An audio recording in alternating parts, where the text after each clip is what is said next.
Hello and नमस्कार सबैलाई। म आज लुम्बिनी प्रदेश बाँके जिल्ला खजुरा गाउँपालिका वडा नम्बर 1 राधापुर सैनिकमा अवस्थित किरण नाला लिफ्ट सिँचाइ योजना जल उपभोक्ता समितिको जल बाँडफाँड गर्ने ठाउँमा आएको छु। आज म मेरो खेतमा धान रोप्ने योजना गरेको हुनाले म किरण नाला लिफ्ट सिँचाइ योजना जल उपभोक्ता समितिसँगका समन्वय गरेर उहाँहरूसँग सम्पर्क राखेर मलाई आवश्यक अनुसारको पानी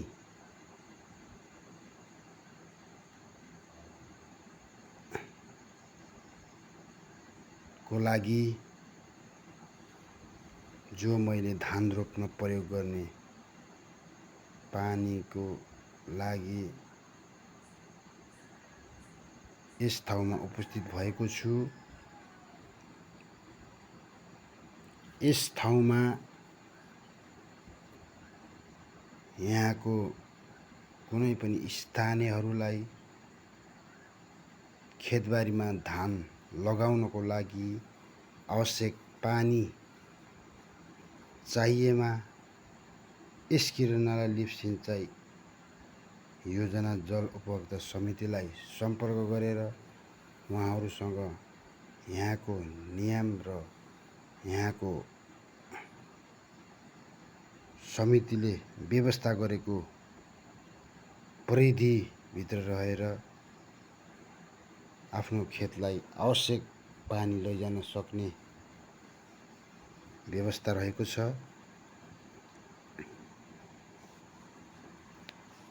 मैले पनि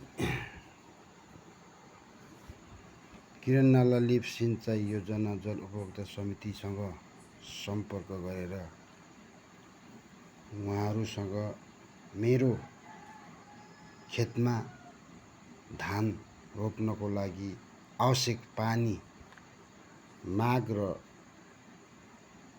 मलाई आवश्यक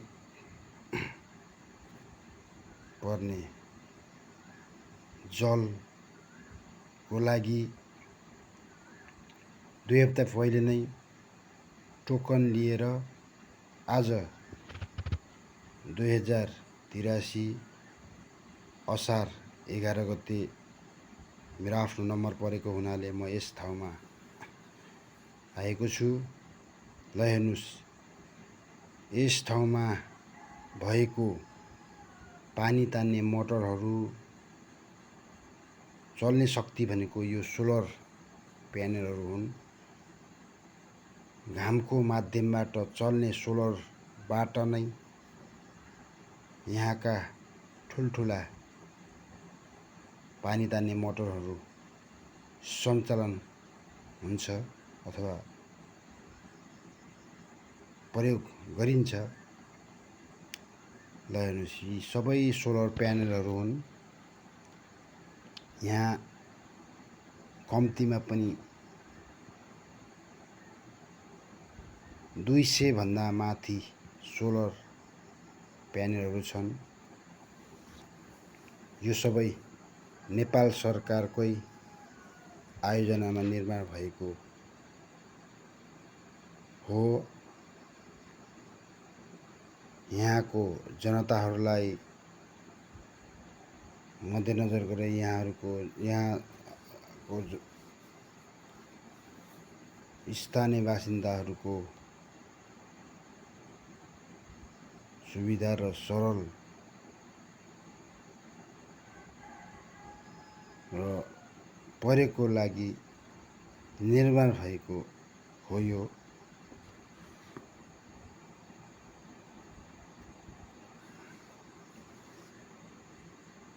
यो अहिलेको आधुनिक तरिकाले सोलर प्यानलहरू जडान गरिएको छ। यहाँ यो सोलर प्यानल भनेको घाम लाग्ने समय मात्रै हुन्छ, अरू बेला हुँदैन। र यो हो किरण नाला खोला। यहीँको खोलाको पानीहरू मोटरद्वारा मेसिनद्वारा तानेर हामीले यहाँको स्थानीय बासिन्दाहरूले आफ्नो खेतबारीमा खेतीपाती उब्जाउको लागि पानीहरू लैजाने गर्छन्। ल हेर्नुहोस्, यो सोलर प्यानलहरू पूर्व साइड पनि छ, राखिएको छ, र यता दक्षिण साइड पनि राखिएको छ। यो चाहिँ दक्षिण साइडको हो भने यहाँ यसरी धेरैभन्दा धेरै सोलर प्यानलहरू जडान गरिएको छ।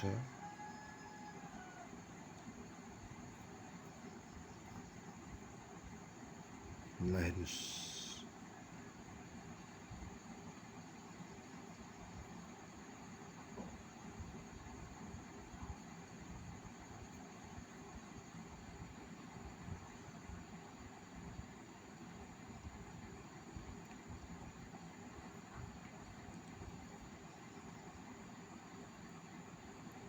यो एउटा किरणनाला खोलामा बगेको पानीलाई छेकथुन गर्ने बाँध हो, र यही छेकथुन गर्ने बाँधबाट नै आवश्यक मात्राको पानीहरू लान सकिन्छ। यो चाहिँ एउटा यहाँ रहेको मेसिनहरू मोटरहरू चलाउने को लागि खटिने अथवा बस्ने अपरेटरको कोठा हो। हेर्नुहोस्, यो सबै यहाँ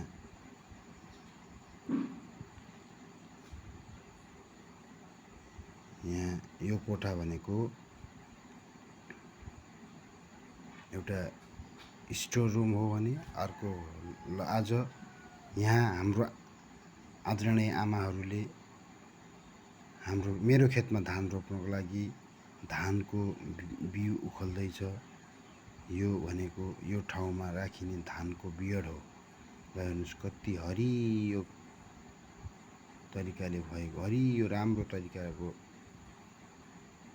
उम्रिएको छ यो धानको बिउ। हेर्नुहोस्, यहाँहरू सबै हाम्रा आदरणीय आमाहरू हुनुहुन्छ, उहाँहरू बिउ उखाल्नमा व्यस्त हुनुहुन्छ।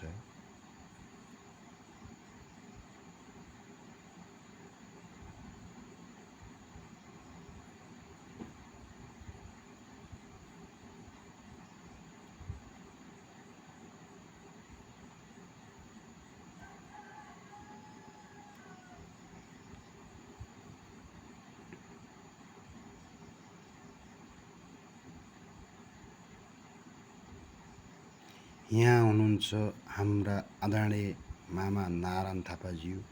उहाँले रोपारेहरूलाई धान रोप्नको लागि बिउहरू ओसार्दै हुनुहुन्छ। रोपारेहरूको मेलोमा आवश्यक पर्ने बिउहरू ओसार्दै हुनुहुन्छ।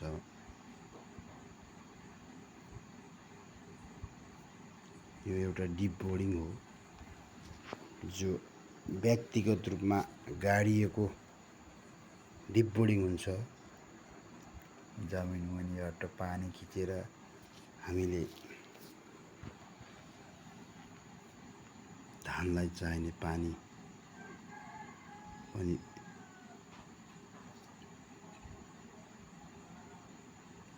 उपलब्ध गर्न सक्छौँ।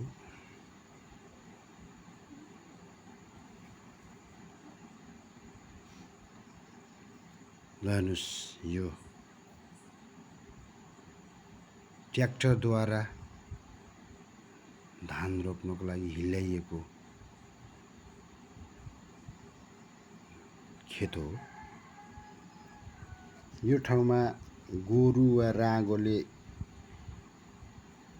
धान रोप्न सक्ने सम्भव हुँदैन, किनकि यहाँ ठुला ठुला क्षेत्रफलका धेरै फराकिला खेतहरू हुन्छन्। तसर्थ यहाँ धान रोप्नको लागि ट्र्याक्टरद्वारा नै खेत हिल्याउने गरिन्छ। खेतहरू हिल्याएर रोपारेहरूले धान रोप्छन्। हेर्नुहोस् यो ट्र्याक्टर।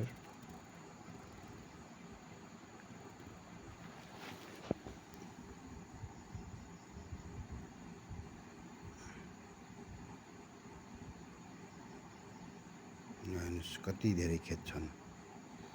यति धेरै खेतमा गोरु वा राँगोले जोतेर धान रोप्न सकिन्छ भन्ने सम्भव हुँदैन।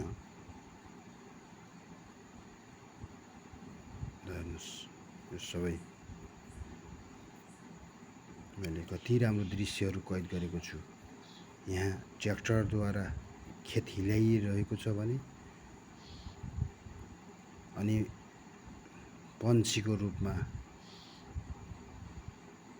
चिनिने बकुल्ला उडिरहेको छ।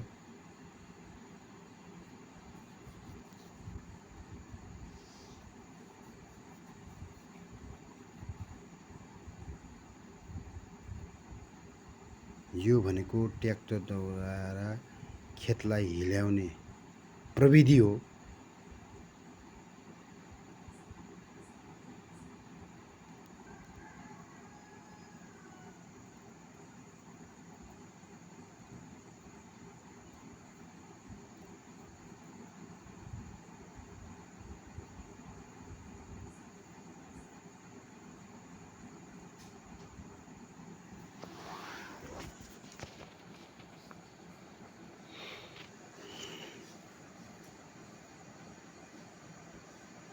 यो प्रविधिले खेतलाई हिल्याउनको लागि सहजता हुन्छ, छिटो छरिटो र सहजता हुन्छ।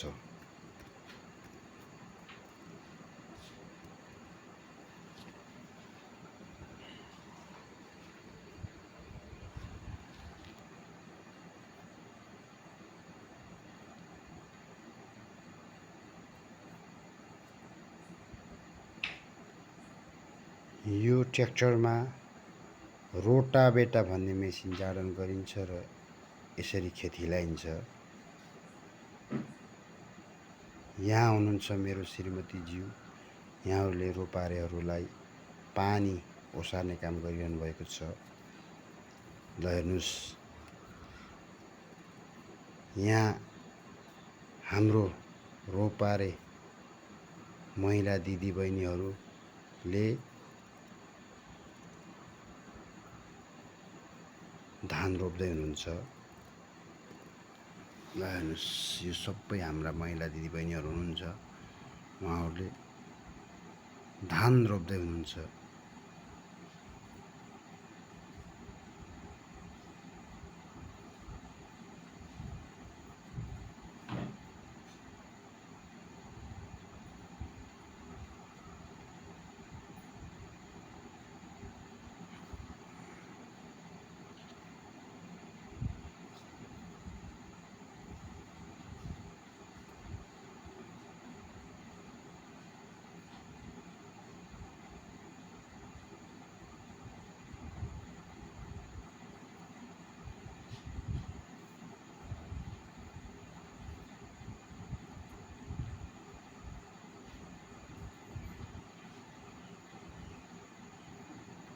यस ठाउँमा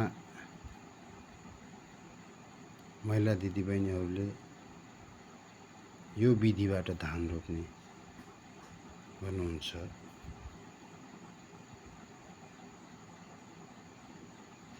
सम्भवतः नेपाल अधिराज्यभरि धान रोप्ने तरिका र विधि त यही नै हो।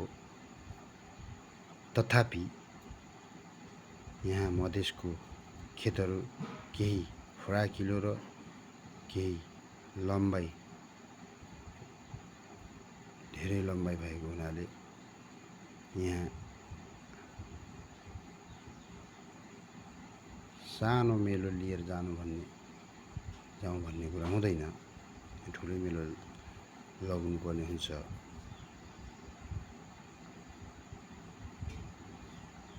म आज रोपाइँको दिन खेतमा दिल लगाउने तथा मेहन्दी लगाउने बाउसे अब मैले नास्ता खाँदैछु, खाजा खाँदैछु। ल हेर्नुहोस्, ल यहाँ हाम्रो रोपारे महिला दिदीबहिनीहरूले पनि खाजा खाँदै हुनुहुन्छ। कति रमाइलो क्षण छ, कति रमाइलो पल छ।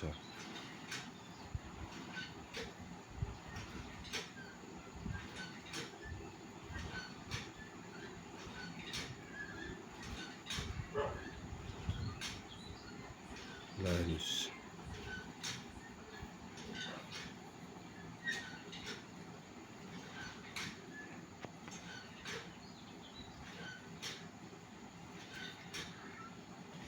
पहाडमा र तराईमा खेत रोप्ने प्रविधि, विधिहरू, तरिकाहरू केही फरक हुने रहेछ अथवा हुन्छ।